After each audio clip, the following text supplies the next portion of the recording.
Let's talk about Brooklyn Beckham's problematic ass wife. So apparently, we went and did a whole video yesterday on Brooklyn Beckham coming out, trashing his family, and saying all these things about how his parents have been trying to control his entire life and all these different things that was going on and how they didn't approve of his wife and all these other things.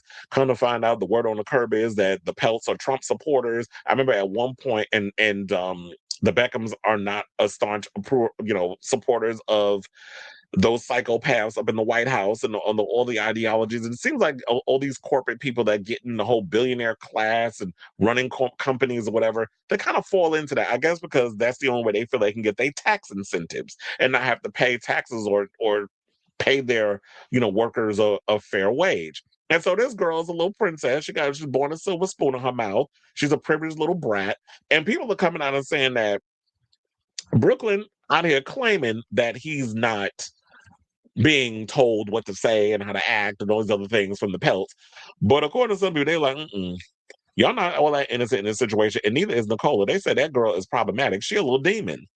And I guess when you have the father that you have, because I remember at one point, I can't remember off the top of my head, but I do remember that at one point Nicola's father was trying to buy a stake in Disney Plus. I think it was around the time, or Disney. I think it was around the time when they were trying to do that whole merger and started the Disney Plus thing. And David, no, Bob Chapek was there. And it was a whole situation. And they were like, we don't want him having a stake in this because he was a bit of an extremist. So they did not want, based off of his political ideologies and that sort of thing, of Nicola's father having any kind of peace. Let me look it up because I want to get it correct.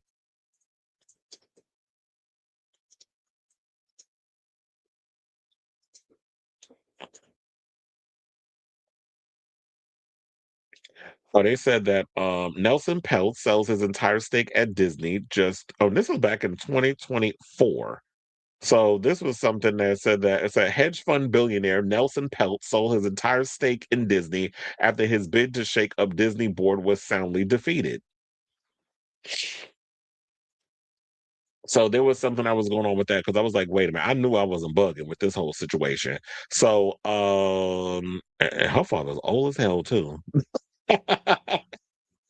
So let me see what the story, and this is according to the Daily Mail. Hold on. So it said billionaire Nelson Peltz Tryon Fund Management has sold his entire stake in Walt Disney after a boardroom battle with the media giant. Disney shareholders had last month backed CEO Bob Iger and other company directors after a multi-million-dollar mudslinging battle launched by Peltz and Blackwell's Capital. Their campaigns were separate, competing efforts, but both wanted to change, but wanted change at the top at Disney. Now I got to sit and scroll through all these guys because one thing about Daily Mail, they love putting 8,000 fucking photos, and then the story be long as hell for no damn reason. So it sold the stake at close to $120 per share. CNBC reported, adding that Peltz made about $1 billion. Tryon has declined to comment on the report, while Disney did not immediately respond to requests for comment. Peltz, who is the father-in-law of Brooklyn Beckham and his Tryon Funds campaign, has launched a campaign to win 2 board seats. Yeah, there was a whole board seats because I was like, I knew I wasn't bugging. CEO of Triumph Fund Management and Blackwells was seeking 5 seats between them on the board, arguing that the media company has botched its CEO succession planning, lost its creative spark, and failed to properly harness new tech. But Iger received the backing of 94% of voting shareholders. Peltz was supported by just 31%. Triumph has said it was disappointed with the outcome, but noted that Disney's share price had risen since it launched its campaign. Meanwhile, Iger is said to be overwhelmed and exhausted after extending his contract for 3 more years while battling dropping share prices and challenges to his leadership. In October, Disney shares tumbled a record lows of $78. Disney shares, okay, blah, blah, blah, so we don't care because it goes on and on. But I just want to give you all a little backstory on the whole thing regarding Nicola's father, Nelson. So there was the drama with that. Now we're going to get into someone who used to do this broad's hair, who was coming in and saying some stuff about her, saying she's pretty much a bad apple. So years before her nasty feud with her in-laws, David and Victoria Beckham, or as I like to call them, Posh and Becks, Nicola Peltz earned a reputation for being an in real life Regina George. So Peltz's former hairdresser has waded into her feud with David and Victoria Beckham by branding her a bad apple. According to Radar Online, Justin Anderson also claimed the actress, who's 31, well, I guess she's an actress because her father paid for her lessons. But what has she actually been in? So anyway, Justin said that she's not a good person, and he took the side of her in-laws in the wake of husband Brooklyn's explosive statement on Monday. The celebrity hairstylist has always made his feelings clear about Nicola, calling her the worst of the worst in 2019 after an alleged altercation between the pair in which she claimed he burnt her hair off. Well, girl, if you got a whole head full of extensions, how you gonna say he burned your damn hair off? Now, posting on Instagram, Justin admitted Brooklyn's public attack on his parents, David and Victoria, made him sad. As he pointed out, you can't take that back. The whole world is watching. Why do it? I know why I think it was done. It seems like someone is putting him up to it and being like, you better publicly say something to make them look bad because I don't want to be the evil one.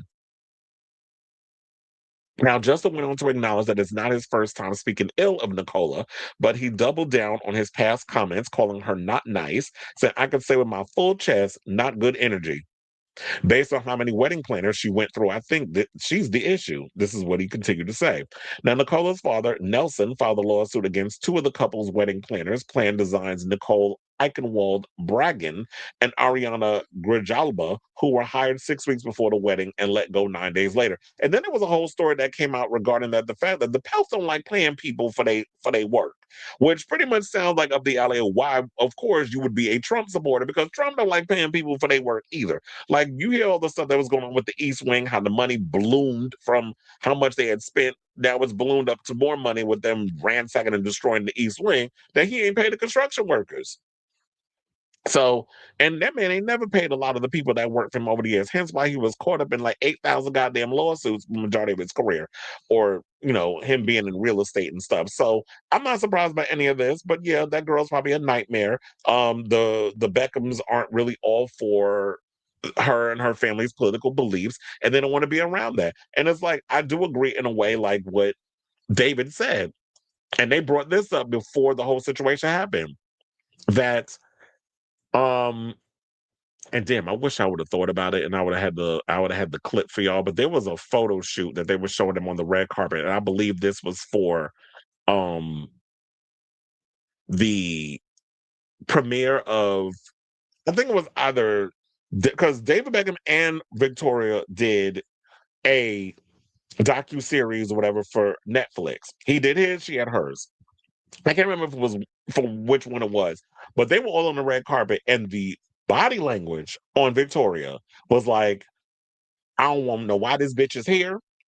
I don't need y'all touching me. I'm in the mood right now. Like you're ruining my mood, and I'm trying to put on a brave face, but just this bitch, you up in here with this girl and her energy, I'm not here for it. And Brooklyn wants everybody to just, can we all just get along, kumbaya, whatever the case is. He's so caught up and blinded by love and probably not seeing this girl for who she is. But the one thing that I do fear, and they said that this is what the Beckhams are worried about, the fact that if he and Nicola were to divorce tomorrow, then he's going to come running back trying to beg for, please take me back and all this other stuff. I don't give a fuck what's going on with you and your wife and the fact that your parents or whatever. Y'all need to figure out how to make this right and make it work. Don't let no chick come between you and your family. And the word on the street is Nicola has a reputation for ruining the families of the men she's been in relationships with. So hopefully he gets together. And then there was a story that came out about his ex-girlfriend, who's now a lesbian and married to a woman, Chloe Grace Moretz, where she said a couple of years ago, I think she was on Watch What Happens Live, one of them shows, that she spoke highly of Victoria because she was dating Brooklyn at one point. So um hopefully y'all all get it together. Y'all work it out. I feel like in so many situations there's going to be people who are going to call out the Beckhams on their stuff, And then there are going to be people who are going to be Team Brooklyn on what he's going through and take his side. So I do believe that there is somewhere in the middle, there is some truth. Maybe it is he is coming from a controlling family, and maybe he is at a point where he's trying to find his voice and doesn't even know which voice to trust because he's in his 20s and still trying to figure out what he wants to do in his life. The fact that he went to photography school that his parents, I'm sure, were paying for a year and decided to quit because he got homesick. Yeah, that was a story that came out from the Daily Mail. I was doing my research, not as much as friend to the show Robert, who went down this deep dive with something to be like 80,000 damn videos. But I'm like, I can't catch up. I'm overwhelmed as it is. Too many damn topics, that I have to get myself prepared for within a 24-hour period. So I just gathered what I could in the little bit of time that I had and just try to freestyle off of what I remember. And so, yeah, there was that. And then, it's just unfortunate that this is what it is. So I just hope that y'all actually work it out. But then they also said, hairstylist Justin explained how he perked up when I saw they were getting married. I'm like, oh gosh, this is not going to be good for that family. Spooky energy. I don't feel bad saying that. When someone is not nice, it always comes out. You can't hide that. Now, speaking in 2019 about celebrities he's worked with, he couldn't resist another dig at Nicola, saying, I've lucked out that I have had amazing people to work with, but the ones that were ever bad were the ones that ended up not going anywhere. So I can talk about them. I remember this one time, the worst of the worst of the worst, there was this one little diva girl, F yeah, I'm just gonna get in trouble. So pretty much he was just talking about like Nicola's a bad apple, but that boy loves her. And like what I was gonna get to before I skipped over and lost train of thought and then just went on a whole nother different situation. When you look at someone like Nicola, I just hope that like what I know it's tacky to say, but I do agree with David. Sometimes you got to let your kids make a mistake. If you know that this is not the right relationship for him, and he's not willing to listen. And he's so caught up in whatever he's caught up. He's blinded by love, whatever it is you want to call it. Because here's the thing: at the end of the day, it's his side, it's the Beckham side, and somewhere in the middle is the truth. We just got to pick it out for what it is. And now that you pretty much put this out there and did a 4-page, I'm sending you a 4-page letter, and I seal it with a kiss. Like if you're gonna do all of that, Aaliyah, then now we're gonna be all up in your business, courtesy of them IG stories, and now the YouTuber bloggers, the bloggers in general, us pundits, we're gonna be all up in your business because you put it out there for us to be on Jump Street and get all up in your stuff. I was gonna say shit, but I'm trying to clear it up. See, I'm trying to turn a bit of a new leaf and not curse as much. But then again, I wouldn't be me if I didn't. I ain't drop a couple of shit bombs up in here. So you know what they always say, all the dirt eventually comes out in the wash. And so I will definitely be paying attention to the story as it develops because I'm sure there will be a rabbit hole of stuff that's going to come out regarding this stuff. There's always going to be people that work behind the scenes. And I've been telling all this for over the years. Ever since I got to go have the opportunity to go on New York Undercover and go backstage, I've learned this from my high school teacher who, was an actor and also did paparazzi stuff, which I think inspired me to do all what I'm. It's funny how when you be around certain people, it leads you to this path of what it is you're going to eventually do. Because I thought it was going to be acting, but I'm like, child, I'm too lazy to sit up here and recite lines and sit up on a set and be bored out my mind. Because when I've been on enough sets, I'm like, this shit is boring. I need to be doing stuff. Sitting around waiting to be called a set and stand here, do this, stand on this mark, recite this line, do it again, now do it again, now do it one more time. It's like, okay, I did like 15 takes. I'm bored. I need to do stuff and move on. One thing I've learned is that the people that know the business, hair and makeup, all the people that work behind the scene, wardrobe, they the ones that know where all the bodies is buried. So if you ever want to know the true tea, hair and makeup people, because that's where y'all be up there while you sitting in that chair getting yourself all dolled up. That's when the time the celebrities be spilling, or you find out what's going on with them. They all know where the bodies is buried. Which is why I've always been nice to the people that work behind the scenes, because it's like, if you want to know some tea, those are the people you go to. So I say all this to say I will definitely be keeping abreast of the story as it develops. It's cute or whatever that the Beckhams are taking the high road in this situation, except Romeo and Cruz, because they were the ones saying something. The daughter, Harper, she been keeping quiet, but she's young. She ain't got time to be caught up in all this mess. The other sons are old enough where they're gonna come out and, they've been throwing shade at Brooklyn. So I think that somewhere it is both sides is kind of caught up in some mess. I just hope that they could just find a way to come together, really work out their family dynamics. And you people, stop letting people that you're on the relationships with come in between your relationship. I do hope that the Beckhams speak out about this because y'all are out here looking bad right now. And I know y'all thinking that by keeping quiet and keeping it on the low, that it's probably going to help you.